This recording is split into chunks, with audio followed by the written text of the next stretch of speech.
السلام علیکم، میں ہوں ساجد اوان اور آپ دیکھ رہے ہیں فاسٹ نیٹ ورک 2.5۔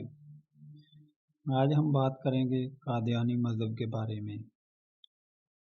کون کون سے موجودہ سیاستدان قادیانی ہیں اور عمران خان کی والدہ کا قادیانیوں سے کیا رشتہ تھا؟ کون کون سے بزنس مین اور جرنیل قادیانی مذہب کے پیروکار ہیں؟ قادیانی مذہب کب وجود میں آیا؟ نواز شریف کو کس نے کہا تھا کہ قادیانیوں کو مسلم قرار دے دو، سارا قرضہ معاف کر دیں گے؟ اس پر نواز شریف کی مخالفت پارٹی کے اندر سے کس نے کی تھی؟ بھٹو نے قادیانیوں کو کافر کیوں قرار دیا؟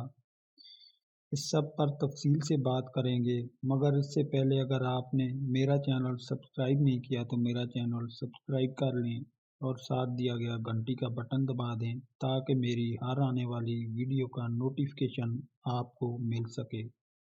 مارچ 1889 میں پنجاب کے گاؤں قادیان سے قادیانی مذہب کی بنیاد رکھی گئی، جو کہ اس وقت انڈیا کے پنجاب میں واقع ہے۔ مرزا غلام احمد کے پیروکار خود کو احمدی مسلم کہلانے لگے، لیکن دوسری جانب تمام مکاتب فکر کے علماء نے مرزا غلام احمد کے خلاف مورچہ سنبھال لیا اور قادیانیوں کو غیر مسلم قرار دے دیا۔ قادیانی مذہب کے بانی مرزا غلام احمد کی 1908 کو لاہور میں موت واقع ہوئی۔ بتایا یہ جاتا ہے کہ مرزا غلام احمد کی موت بیت الخلاء میں ہوئی تھی، اسی لیے علامہ اقبال نے کہا تھا، اگر مرزا خدا کا ہوتا نبی تو یوں ٹٹی میں گر کر نہ مرتا کبھی۔ مرزا غلام احمد کی تدفین قادیان میں کی گئی۔ قیام پاکستان کے بعد قادیانیوں نے حکومت پاکستان سے کئی سو ایکڑ کی زمین لے کر ضلع جنگ کے قریب دریائے چناب کے کنارے ربوہ شہر آباد کر کے اسے قادیانی مذہب کا ہیڈ کوارٹر بنایا۔ ربوہ شہر کو چناب نگر بھی کہا جاتا ہے۔ یہ چھوٹا سا شہر لاہور سے 170 کلومیٹر کے فاصلے پر واقع ہے۔ مرزا غلام احمد کی موت کے بعد اس کے قریبی ساتھی حکیم نور الدین کو اس کا جانشین بنایا گیا۔ حکیم نور الدین کو قادیانیوں کا پہلا خلیفہ بھی کہا جاتا ہے۔ 1914 میں وہ مرزا غلام احمد کا بیٹا مرزا بشیر الدین قادیانی مذہب کا دوسرا خلیفہ بنا۔ وہ 1965 تک قادیانی مذہب کا خلیفہ رہا۔ مرزا بشیر کی وفات کے بعد اس کا بیٹا مرزا ناصر قادیانیوں کا تیسرا خلیفہ بنا۔ 1982 میں مرزا ناصر کی موت کے بعد اس کا سوتیلا بھائی مرزا طاہر قادیانی مذہب کا چوتھا خلیفہ بنا۔ 2003 میں اس کی موت کے بعد مرزا غلام احمد کا پڑنواسا اور مرزا ناصر کا بھانجا مرزا مسرور قادیانیوں کا پانچواں خلیفہ بنا، جو ابھی تک زندہ ہے۔ آپ کو یہ جان کر حیرت ہوگی کہ قائد اعظم کے قریبی ساتھی اور پاکستان کے پہلے وزیر خارجہ ظفر اللہ خان قادیانی تھے۔ اس کے بارے میں کہا جاتا ہے کہ وہ قائد اعظم کے سفر آخرت کے موقع پر موجود تھا، لیکن جنازہ نہیں پڑھا تھا۔ کسی کے پوچھنے پر اس کا کہنا تھا کہ آپ مجھے مسلمان حکومت کا کافر وزیر سمجھ لیں یا پھر کافر حکومت کا مسلمان وزیر۔ ظفر اللہ خان ایوب خان کے دور میں اقوام متحدہ کی جنرل اسمبلی کا صدر بھی رہا۔ 1937 کے الیکشن میں مسلم لیگ کی طرف سے ظفر اللہ خان کے بھائی اسد اللہ کو سیالکوٹ کے حلقہ سے ٹکٹ دیا گیا۔ اس کے خلاف سید عطا اللہ شاہ بخاری نے اپنا امیدوار کھڑا کیا۔ مجلس احرار کے پلیٹ فارم سے چودھری غلام رسول نے آل پاکستان مسلم لیگ کے قادیانی امیدوار کو بڑے مارجن سے شکست دی۔ 1952 میں قادیانی لیڈرشپ کی طرف سے یہ کہا گیا تھا کہ یہ سال گزرنے نہ پائے اس سے پہلے ہی صوبہ بلوچستان کو احمدی بنا لو۔ اس پر عطا اللہ شاہ بخاری نے تاریخی الفاظ کہے تھے کہ 1952 کا سال تمہارا ہے اور 1953 کا سال ہمارا ہے۔ سید عطا اللہ شاہ بخاری 1953 کو پاکستان کے وزیر اعظم خواجہ ناظم الدین کے ساتھ ہونے والے مذاکرات میں منت طلب کرتے رہے کہ کسی طرح سے قادیانیوں کو غیر مسلم قرار دے دیا جائے، مگر جواب میں خواجہ ناظم الدین کا کہنا تھا کہ اس وقت ملک میں غذائی قلت ہے، اگر تمہارے مطالبات تسلیم کر لیے جائیں تو امریکہ ہماری مدد نہیں کرے گا۔ موچی گیٹ لاہور کے جلسہ میں ایک بار سید عطا اللہ شاہ بخاری نے اپنی ٹوپی اتار کر کہا تھا کہ خواجہ، یہ ٹوپی آج تک کسی کے آگے نہیں جھکی، خواجہ میں نے تیرے کتے بھی نہلاؤں گا، بس میرے آقا کی عزت بچا لے۔ سال 1953 پاکستان فسادات کی زد میں تھا۔ مذہبی جماعتوں نے قادیانیوں کے خلاف تحریک چلائی ہوئی تھی، جس میں تمام مکاتب فکر کے علماء شامل تھے۔ اسی سلسلے میں مولانا مودودی جو بانی جماعت اسلامی تھے، انہیں سزائے موت ہوئی تھی۔ تحریک ختم نبوت کے دوران لاہور میں 6 ماہ تک مارشل لا نافذ رہا۔ تحریک ختم نبوت کے ہزاروں کارکنان کو لاہور شاہی قلعے میں قید کر لیا گیا۔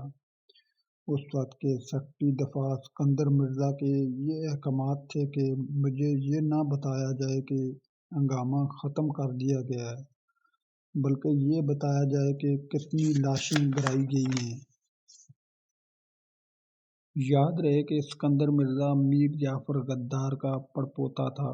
قادیانیوں کا مسئلہ 1974 میں پھر ہائی لائٹ ہوا۔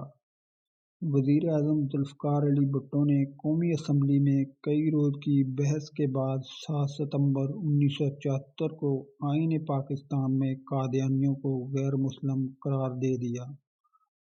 یاد رہے ذوالفقار علی بھٹو کو کئی روز تک علماء دلائل سے قائل کرتے رہے، وہ بھی قادیانیوں کے خلیفہ مرزا ناصر کی موجودگی میں۔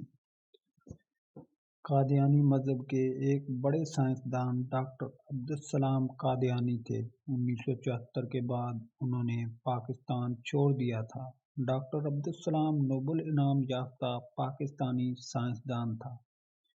نواز شریف نے اپنی پہلی وزارت عظمیٰ کے دور میں پارلیمانی اجلاس میں کہا تھا کہ اگر قادیانیوں کو مسلم قرار دے دیا جائے تو ہمارا سارا قرضہ معاف ہو سکتا ہے۔ اس پر ان کے پارٹی سے راجہ ظفر الحق نے مخالفت کی کہ ایسا نہیں ہو سکتا۔ اس پر نواز شریف نے کہا، وہ تو میں نے ویسے ہی کہا تھا۔ یہی نواز شریف قادیانیوں کو اپنا بھائی بھی قرار دے چکا ہے۔ اس کے علاوہ عمران خان پر قادیانیوں سے قریبی روابط کے الزامات لگتے رہے ہیں۔ یہ الزام بھی لگتا رہا ہے کہ عمران خان کا سارا ننیال قادیانی ہے۔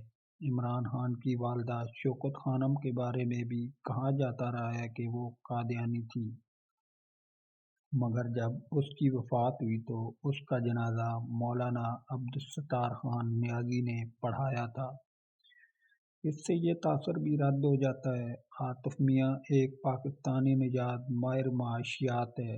عاطف میاں کو شہرت اس وقت ملی جب عمران خان نے وزیر اعظم بنتے ہی اپنی کابینہ میں اکانومک ایڈوائزر کونسل میں شامل کرنے کا فیصلہ کیا، مگر مذہبی حلقے کی جانب سے شدید رد عمل کے بعد یہ فیصلہ بدلنا پڑا۔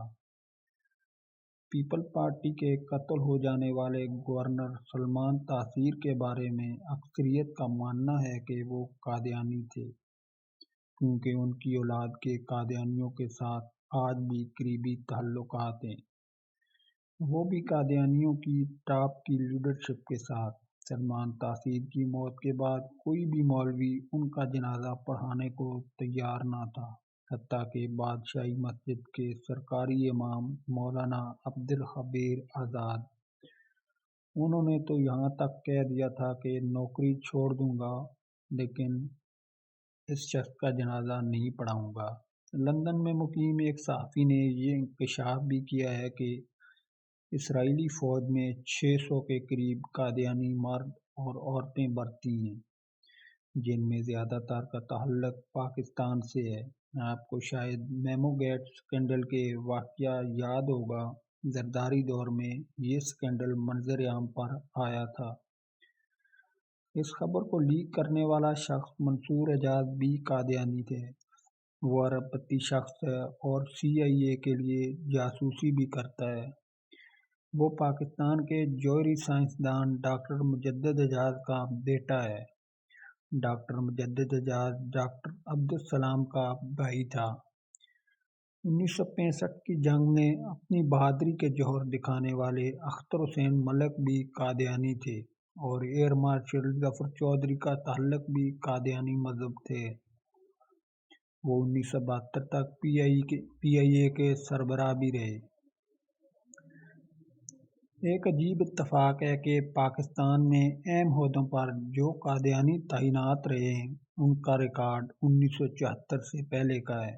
1974 سے پہلے قادیانی خود کو مسلم کہہ سکتے تھے۔ جب سے قادیانیوں کو دائرہ اسلام سے خارج کیا گیا ہے، کسی قادیانی کا ریکارڈ نہیں ملتا کہ وہ کسی اہم عہدے پر تعینات رہا ہے۔ کتنے قادیانی اہم عہدوں پر تعینات ہوں گے، اپنی شناخت چھپا کر اس کے بارے میں کچھ بھی نہیں کہا جا سکتا۔ ویڈیو کیسی لگی؟ اگر ویڈیو پسند آئی ہے تو اپنی رائے کا اظہار ضرور کریں۔ شکریہ۔